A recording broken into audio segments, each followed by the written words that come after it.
Hello.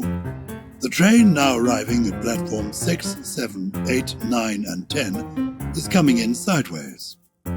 That's a little joke that I thought might entertain the offspring of Rishi, our brilliant engineer who's in charge today, and who made, just before we began our recording, some reference to the train leaving the station, at which point one of his children appeared at the door and said rather excitedly, "Can I listen?" And I thought, how marvellous. Susie thought so too. That we have a younger audience is fantastic. We like people of all ages to listen to something rhymes with purple. Don't we, Susie?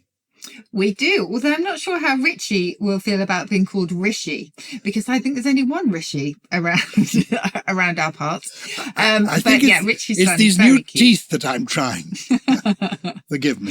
I have to say, please can I divulge this? You and I were waiting for our links, weren't we, to be sent to join the podcast. And we have a WhatsApp group with our lovely producer, Naya and Richie. And you accidentally sent a voice note, Gyles. I think you must have just sort of lent on your on your phone. I think there's a phrase for it, isn't there? Something like sort of bum dial or pocket dialing. Pocket dialing, yes. Yes. Yeah, well, it may have been that, but voice notes are sort of slightly tricky. Anyway, I just randomly had it on whilst I was getting ready for the podcast. And I heard you talking to a woman, and I heard you say, "I'm just about to record a podcast with Susie Dent. I will be 2 hours, and then I will meet you in the bedroom." At which point, my blood ran a little bit cold. And then you said, "For drinks." And I thought, okay, this could go either way. And then you said, "I've got a lot to tell you." But then I was very glad to hear the dulcet tones of your lovely wife, Michelle. And it was her and whoever this person was, but it was all fine. But I did get worried for a few seconds. You're quite right. I'd come in a state of some excitement with lots of news to report to my lovely wife, Michelle, with whom I have known for now 55 years. Yes. And I thought we would have drinks up in the... Oh, was it just Michelle you were talking to? I was just talking to Michelle. I was just talking to Michelle.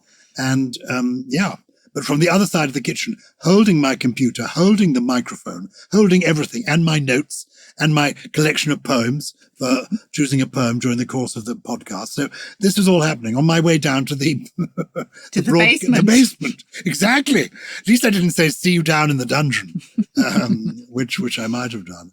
Oh, yes. Dearie me. Well, anyway, I am relieved that all turned out well, and we must let you get up to your drink with Michelle. But first... Oh, but can I tell you something? Can I just tell you something else? It's relevant to what we're going to talk about. Do you have one of these machines that answers to a name like Hello Siri or Hello Alexa? Oh, well, yes, there is one in the house. And I did some work, actually, with one of them a while ago on trying to teach it some dialect. And actually, it wasn't accents. I wasn't an accent coach, but I was teaching it some regional vocabulary, which was a lot of fun. Well, we were having a conversation with somebody the other day in the kitchen, not in the bedroom, and there was a third person at this. And this person had worked for one of these companies that works for things like Alexa. And they said when you ask them a question, if they don't know the answer, they are concerned that they don't know the answer, and they will try to work out why they don't know the answer. So they do listen to you for this. Then we went on talking about this. And then after about 10 minutes of this conversation around the table, Alexa spoke up without being invited to do so, saying, "At Alexa, we take your privacy very seriously indeed." Oh, well, normally you would have to... So you didn't mention the name? Well, you see, I think we may have mentioned the name earlier when we were talking about... I was saying things about Alexa, not realizing that I'd maybe I'd switched her on. But then when I began talking about, are they listening in, that's when Alexa intervened to say, "We take your privacy very seriously." Well... Yes, I would hope that is very true. Well, this is very much 21st century, and we're not going to spend this episode in the 21st century, however much we find the 21st century exciting. I'm going to flex, which I think is 21st century speech for a showing off. I'm linking up. That's me, 21st century speak of, communicating with you.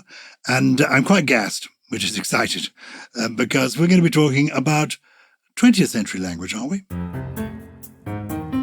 We are. So we are continuing our foray through the language of particular decades. And we've actually nearly reached the end of the 20th century because we're covering the 70s and 80s today, which you and I will know well. And obviously kicking off them with the 1970s. And we talked, didn't we, in our last episode about the swinging 60s and how you did live through those and you remember flower power and you didn't indulge as much as some of your contemporaries.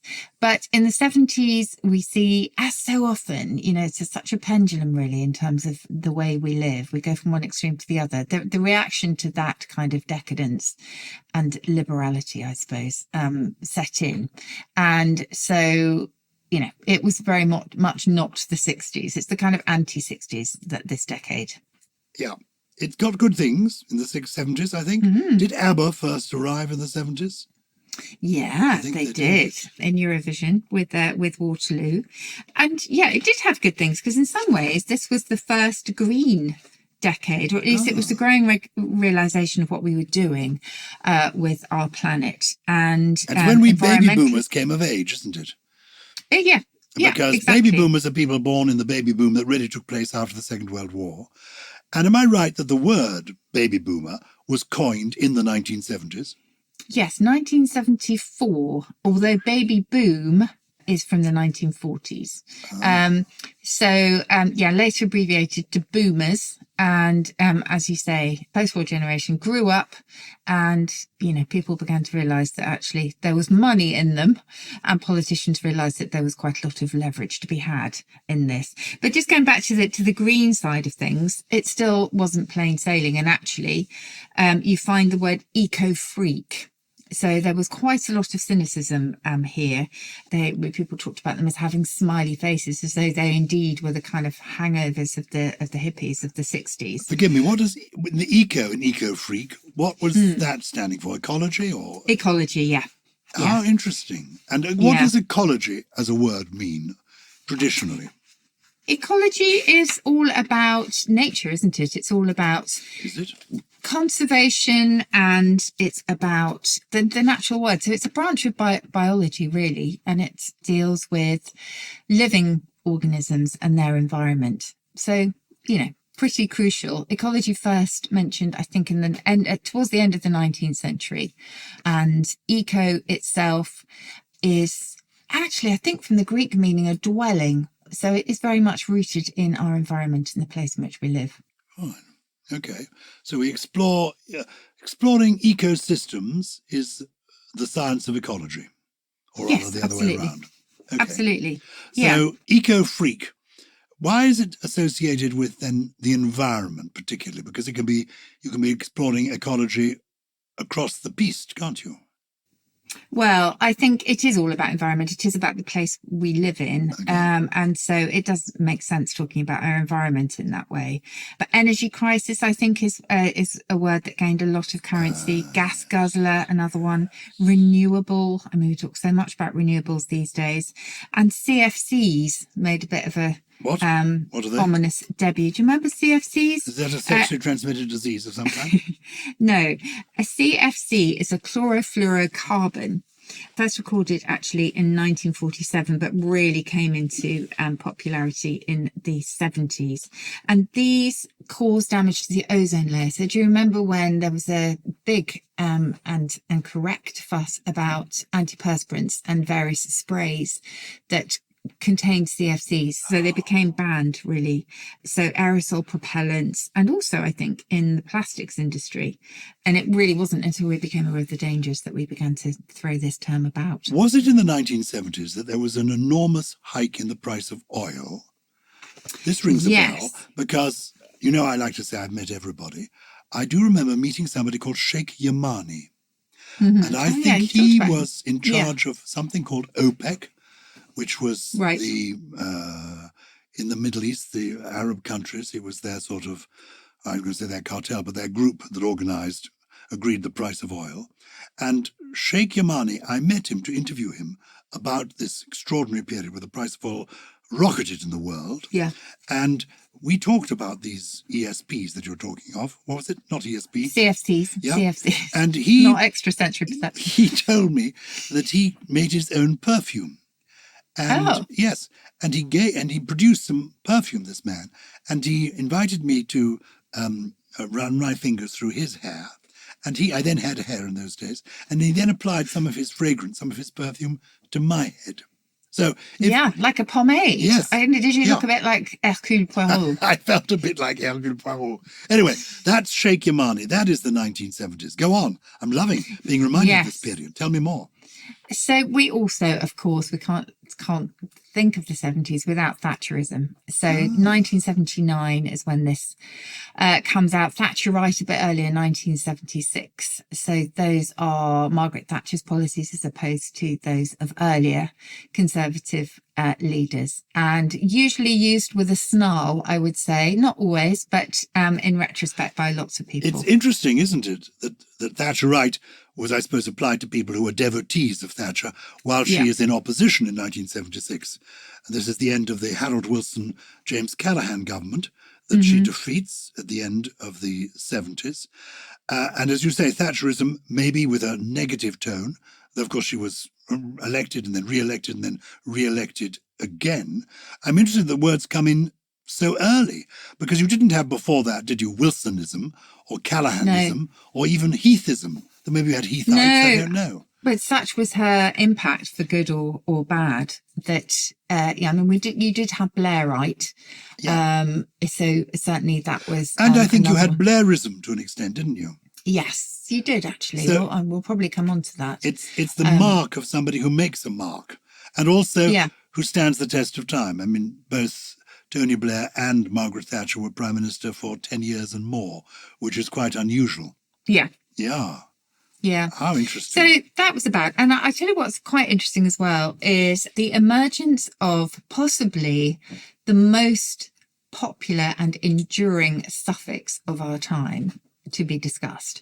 But gate, the suffix gate, obviously a riff on the Watergate scandal of 1972, but any actual or alleged scandal is that can usually acquire the suffix remind gate. us, the Watergate was a building, wasn't it? It was a block of apartments, I think, the Watergate apartment block, and it's all to do with the White House and a cover-up of alleged electoral malpractice sanctioned by the then President Richard Nixon. Yeah. I'm just summarising this after a long time. Though, of course, as you know, I like to say I've met everybody. I did indeed meet Richard Nixon. Oh, my goodness. What was he like? Yeah, all the characters you mentioned so far, Margaret Thatcher, I met her. In fact, maybe I should put up on social media when this episode goes out pictures of me shaking hands with both Margaret Thatcher and with Richard Nixon. He was a fascinating character, Nixon. Yeah. He's now painted as a sort of kind of devil figure. And there was the fascinating film, did you ever see it, called Frost Nixon, which was an account of the making by David Frost, television presenter, of interviews with Richard Nixon about the Watergate affair and about his resignation from being the president. He was a complicated fellow who first became vice president in the early 1950s, and then, having been defeated when he stood for presidency against Jack Kennedy, then came back and succeeded as becoming president, and then was engulfed in what became known as the Watergate scandal. But you're telling us that the origin of that gate, everything now, any kind of whiff of scandal, they put the word gate on the end, and that originates with Watergate. With Watergate, and some of them obviously completely ridiculous. Do you remember? I can't remember quite what the context was, but we actually had Gategate at one point. Oh yes, the gates of Downing Street. This was that's it. This was again somebody I know called Andrew Mitchell, who was a member of Parliament, and I think he may even have been the chief whip at the time. Is this where the word pleb was used? He allegedly, it was not proven, and I think he denied it, got into a bit of a bait because he was going in and out of Downing Street all the time, because he actually had a government pass, he had business there, and he felt that the police were being a bit officious with regard to his bicycle letting it through. And he allegedly called the police officers plebs. He absolutely denied that, denies it to his day, and I read his very engaging autobiography where, again, he said this isn't the language you'd use. He denied it. Anyway, that's neither here nor there. But it was all to do with gaining access to Downing Street and going through the gates of Downing Street. So this scandal, Gategate, as a result of which he resigned, became known as Gategate. Hilarious. It is hilarious. Well, that all began, it was all set off in the 1970s. And then maybe we should have, a bit more lightheartedness. Trekkie was born, a fan of Star Trek, of course, which went on to achieve absolute cult status. Forgive me, do you mind? Yeah. I promise after this episode there'll be no more name dropping for at least a week. But Leonard now, it's going to Nimoy, be William Shatner or Leonard Nimoy. Both. Yes. Both. William Both. Shatner, Leonard Nimoy. He was the one with the pointy ears. I loved him. I kept calling him Dr. Spock, and he said, that shows your age.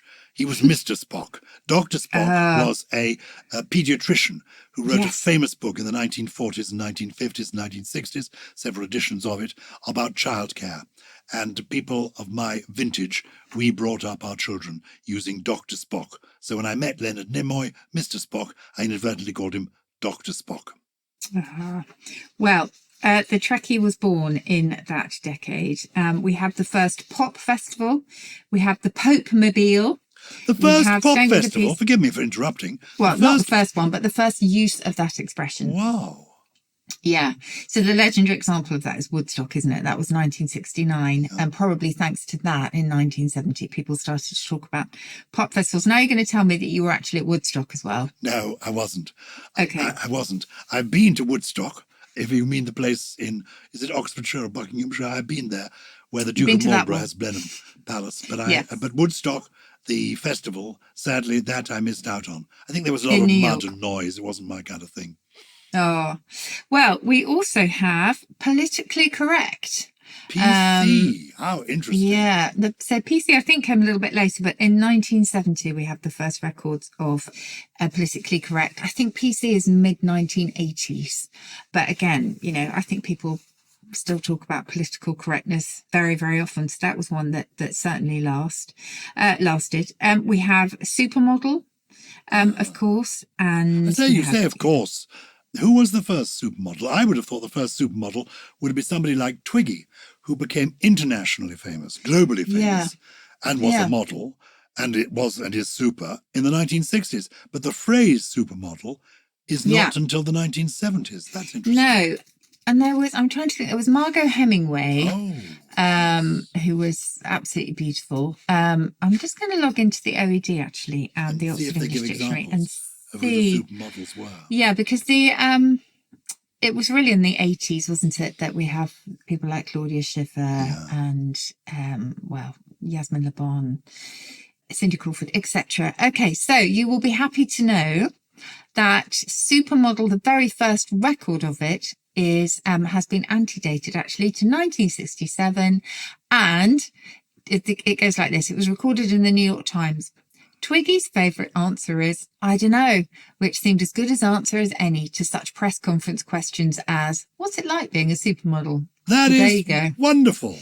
My instinct was right. The reason I'm thinking about Twiggy is on the 17th of March, I'm doing a fundraising charity show, Twiggy and I are, at the Rose Theatre in Kingston to raise money for this. It's a wonderful art centre, wonderful theatre. And we're doing a show there where I'm telling a few of my stories, but that won't take too long. And then Twiggy is coming on, and we're talking about her life because it's been extraordinary. Well, there you go. And a wonderful musical has been created about her life called Close Up. Anyway. Well, you can say that the Oxford English Dictionary's first reference of a supermodel is in relation to her, which is great. You know, she's now a dame. Did you know that? I didn't. Congratulations. Dame Leslie Lawson. That's very good. Amazing. And her husband, Lee Lawson, is a poet. And in fact, I'm going to, not necessarily today, but soon, I'm going to read one of his poems. Now, he played Alec d'Urberville in Test of the D'Urbervilles, and he was amazing. Susie Dent, you know so much. I want to hear, if I may, in a moment, let's take a break first, about the lava lamp, because I had one of those. So did I. And also, because I lived in London at the time, the Sloane Ranger. I think that was a phenomenon of the 1970s. And I've got, not in this room, but somewhere down here in the basement, a lava lamp that we acquired in the 1970s. What was the lava lamp? And am I right? Is it a word from the 1970s? Yeah, well, actually, first coined in 1969, but gained a lot of currency in the 70s.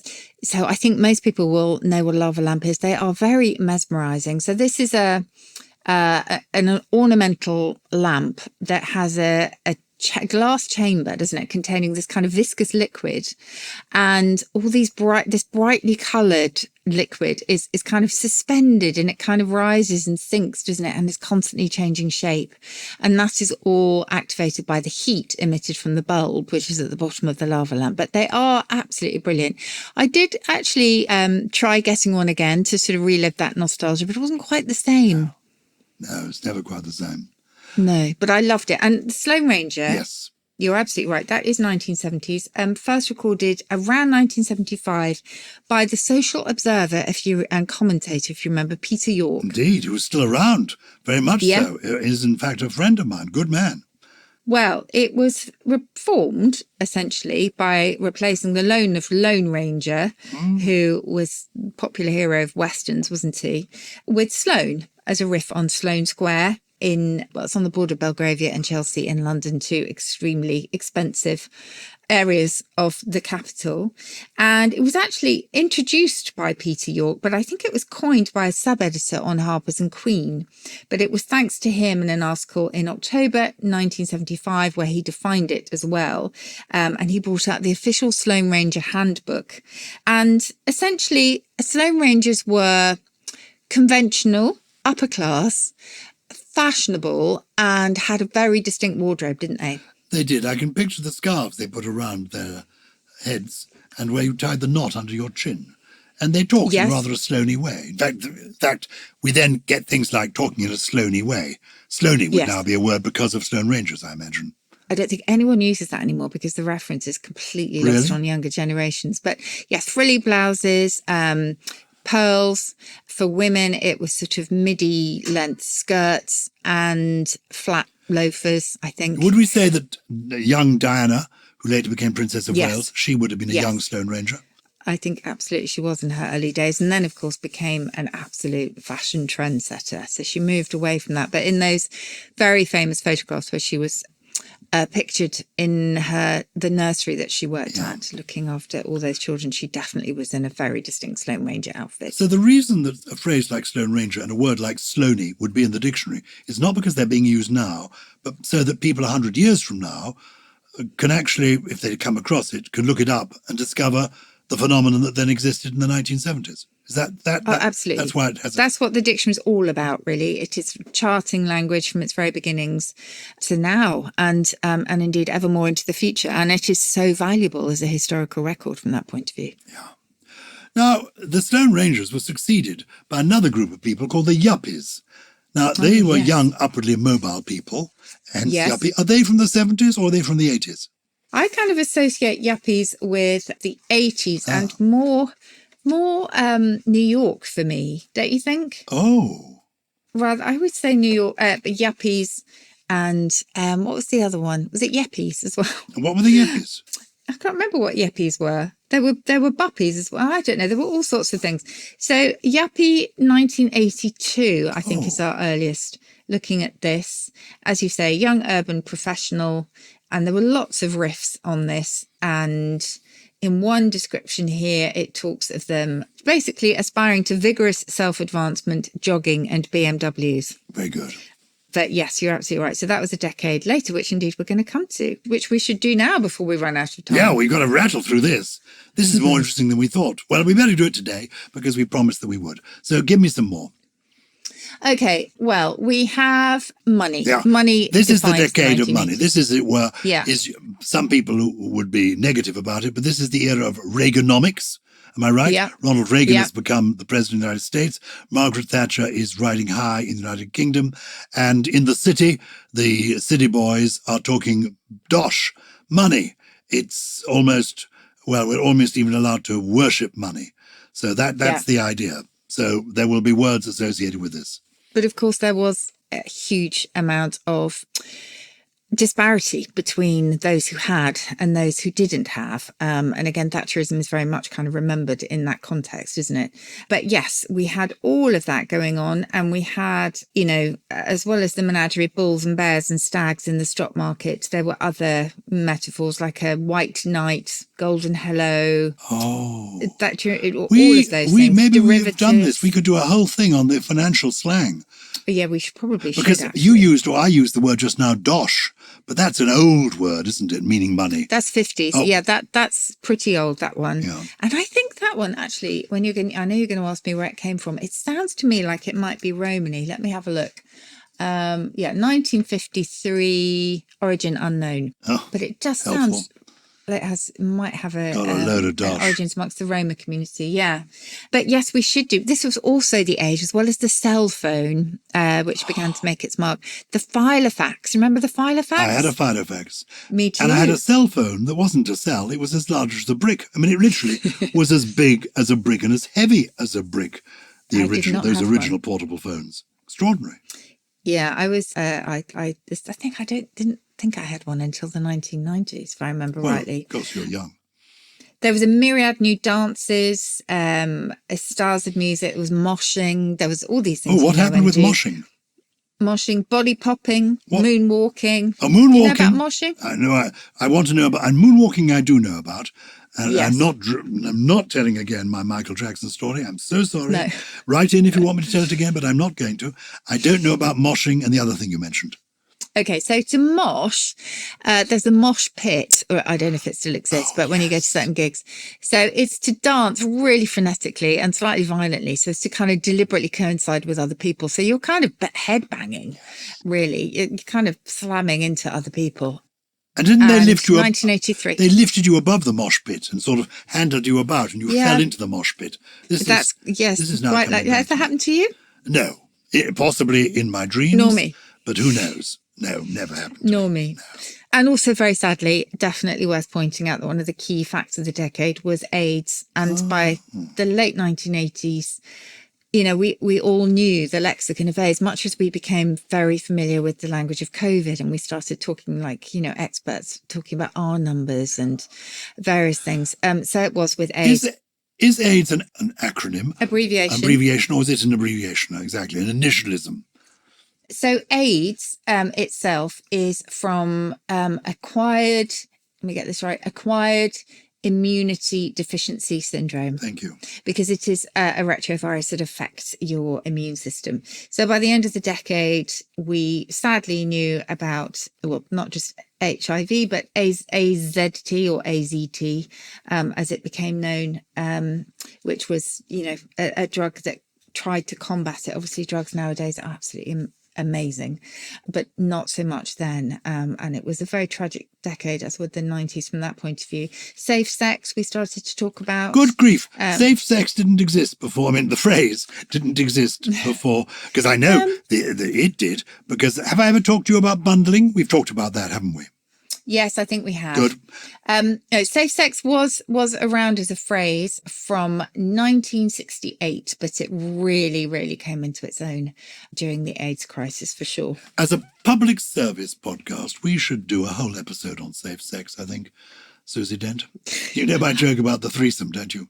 Somebody asked me, they said, have you ever tried a threesome, Charles? Me, they asked me. I said, so I didn't want to be embarrassed. I said, threesome, oh yes, only once, only the once, I said. But it was great fun, the threesome, it was great fun. Of course, there were 2 no-shows, but it was great fun. Yeah, I remember you saying this. I thought that was someone else's joke. Have you appropriated that one? It is. It's at least Bob Monkhouse's. I mean, it's the sort of joke he would have told. He was very funny. It's very true. Well, another thing that came about in the 1980s were designer drugs. They kind of became the fashion of the decade. Prozac particularly became the sort of what they called the happy pill. Do you remember? So that came about. We talked about PC, or political correctness, in the 1970s. So PC came into being, and we started talking about ableism. Oh, as opposed to disability. I mean, you're talking about people being disabled. Yes, being ableist is being, assuming that we are the norm and that nothing else exists, and disregarding those with, what would be deviations from the norm, I suppose, is how it would have been viewed then, although obviously not now. And actually any deviation came to be described in terms of being challenged. Do you remember that? Yes. And people started joking in that way as well. If you were short, you were vertically challenged, etc. Oh, yes, I do remember all that. Yeah. But it's almost impossible to do such a packed decade justice, I think. It certainly is. You haven't mentioned the chattering classes, and I wanted to dispute your suggestion to me that this was a phrase introduced in the 1980s. I feel the chattering classes have been around at least since the 1920s, but am I wrong? I will look it up for you. 1871. Thank you.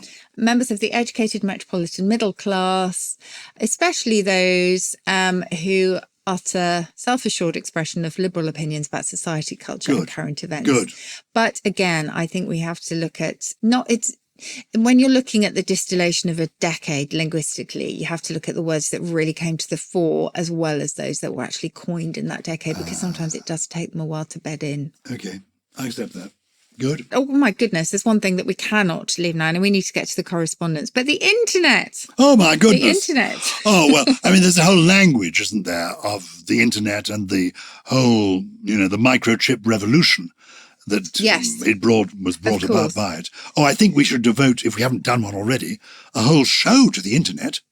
Yes, well, just to say, 1986, and originally it was applied to a set of linked computer networks that were operated by the US Defense Department.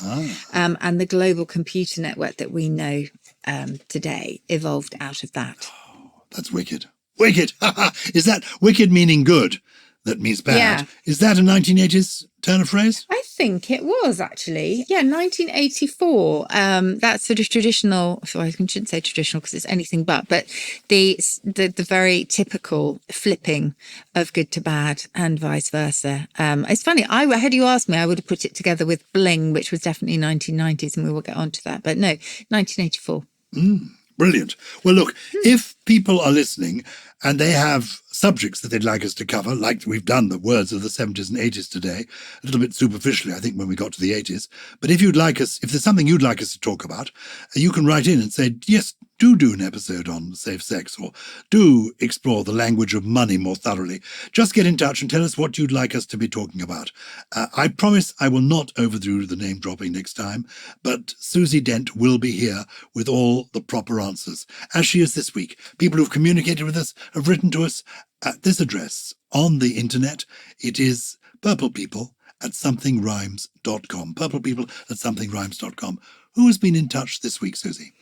Well, I don't think we have a voice note from Louise Waterman, but I'm very pleased that she actually introduced me to a word I'd never heard before. Do you want to read it out, Gyles? Yes, dear Gyles and Susie. I'd like to ask you about a word I've just come across in a 1953 horsey fiction book for girls. I read and collect girls' fiction in various subjects from the 1920s to the 1960s. The word is disjaskit. Disjaskit, Disjaskit. My autocorrect just tried to change that to dish's skirt, and I've never seen it before. It's being used to mean weary, jaded, worn out in this story. Have you ever come across this word, disjaskit? And what are its origins, please? Many thanks and best wishes from Louise Waterman. Well, I'd never heard this. Have you heard it before? Never heard this word. No. So I looked it up, and it took me to a wonderful dictionary called Jamieson's Dictionary, but it's actually called the Etymological Dictionary of the Scottish Language, which was published in 1808 by Dr. John Jamieson. And it's a bit of a landmark when it comes to the study of the Scots language and indeed historical lexicography in general. And in there, a word that I never expected to find because I just thought this must be some misprint or whatever. But no, I find disjaskit. And it means indeed broken down, dilapidated or decayed. And it's used both literally and figuratively.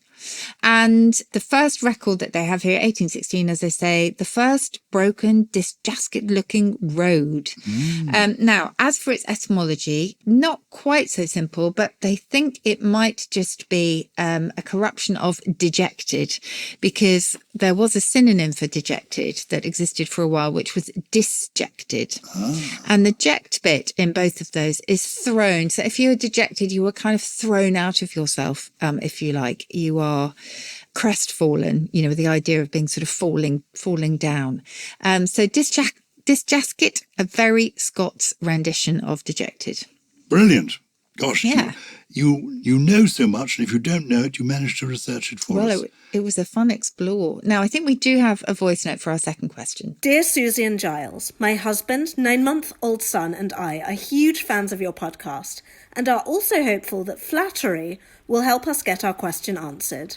We were wondering if there is a connection between the words virtual and virtuous. Best, Juliet.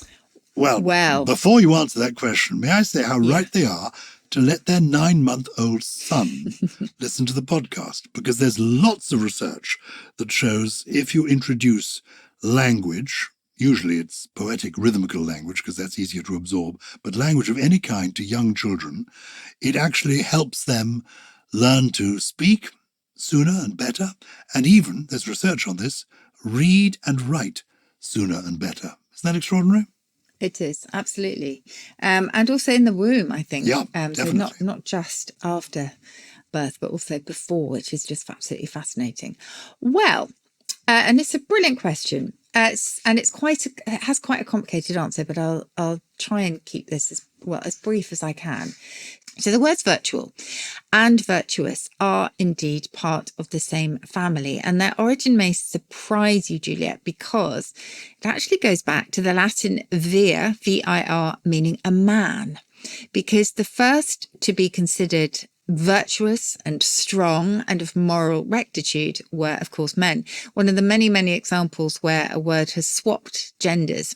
And I often talk about the first harlots, for example, being men. But so it was with those who were considered to be virtuous.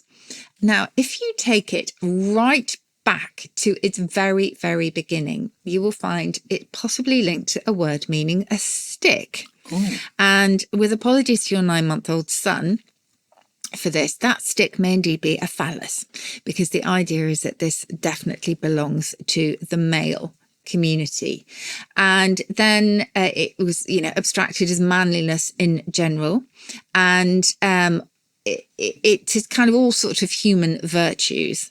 And to be virtuous eventually over the centuries came to describe chastity. And of course, chastity normally expected, thanks to preconceptions and expectations of the past, to be, belong to a woman, the prerogative of a woman. So that is how virtuous came to be used primarily of women.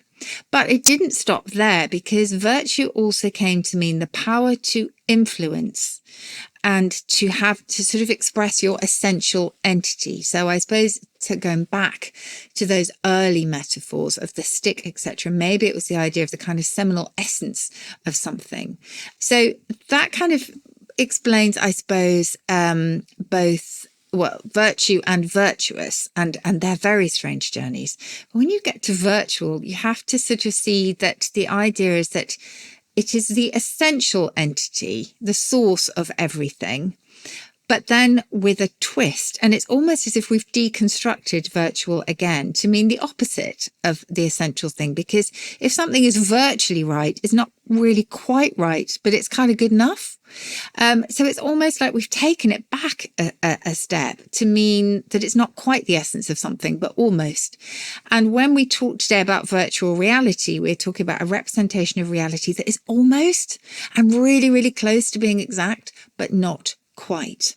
But the short answer is virtue and virtual, strangely and astonishingly, both go back to that Latin meaning man. Can I tell you, Susie Dent, you are remarkable. That was a masterclass in etymology. And, well, the 9-month-old son has to discover that everything comes back to the phallus in the end. More or less. As the founder of the Freudian Society of Paris expounded in about 1910, he said in French, "C'est toujours les génitales." Very true. So, not very romantic, but very true. Have you got a trio of words for us, unusual words, with or without a phallic connection?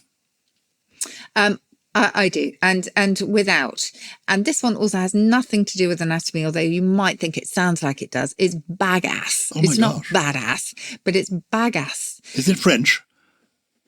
Bagasse? Is it French? It does sound like it should be Bagasse. French. B-A-G-A-S-S-E. Is that how you spell it? Yes. It's all about sugarcane. So I suspect that its origins may be more exotic and possibly Spanish, actually. Let me looking it up here. Well, you're right. Via French, bagasse, but ultimately from Spanish, where bagazzo described husks of olives and grapes, etc. after pressing. But its meaning is actually the refuse products in sugar making, whether from the cane or from the beet. So that is where it landed. But I just thought it was quite an interesting sounding word, and one I'd never heard of before. The second one is, basically a job that I think most people would like if they could get it, an ale conner, C-O-N-N-E-R, and that is simply a beer tester, believe it or not. So have you ever, are you not really that keen on? I was never, even when I did beer, drink, I wasn't very keen on beer. No. But I could work that one out. Ale is ale, and conner is to know something, isn't it? As in connaître, the French. Exactly. Yeah. Now, I mentioned Dr. Jameson and his wonderful Scots dictionary. And so I just came across this one whilst I was browsing, because once I go into a dictionary, I just have to look around. And it's a lovely one. It's misleanness, and it's about miss as in I'm missing you, lee as in to lie, L-I-E, and then ness, and it actually just means loneliness because you are missing someone. But I just thought it was so evocative. Misleanness. I'm feeling a lot of misleanness. Oh, it's wistful. Misleanness. Yeah, it is quite wistful. Now you're going to ask me what whist is, and I'll tell you the next time. Good, please do. I've got an interesting poem for you today. It's by a friend of mine called Jane McCulloch. I may have read one or two of her poems before.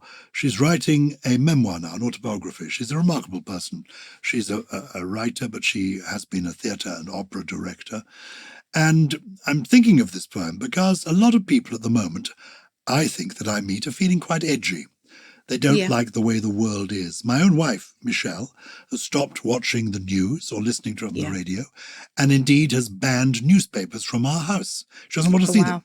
And that makes life a bit difficult for me because I pop up on television talking about what's happening in the world, so I have to read the papers secretly. And it is, sometimes life can be difficult. And this is a poem about being on the edge, and the poem's called On the Edge. Staring down at the dark abyss, I am balanced on a ledge, hovering above that thin line which runs between sanity and madness, and they call the edge. Some event, some news, some action has propelled me into missile-like spin, while all around they have no idea of the torment, the terror, the struggle coming from within. A telephone rings, a doorbell goes, people are laughing. Now I sway. Should I let go, give up and fall? So much easier to give in. No, not this time.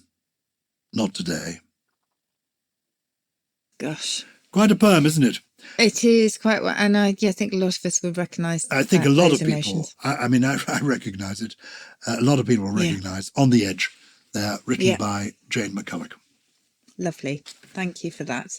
Well, thank you for our company today, and apologies that we had such a fleeting visit to two very important decades. And if there's a word that really sums up and defines those decades for you, do let us know. As Gyles says, we absolutely love you getting in touch with us. It only leaves us to say that Something Rhymes with Purple is a Sony Music Entertainment production. It was produced by Naya Dio, with additional production from Gem Mystery, Charlie Murrell, Ollie Wilson, and the inimitable and not Richie. And one of his offspring.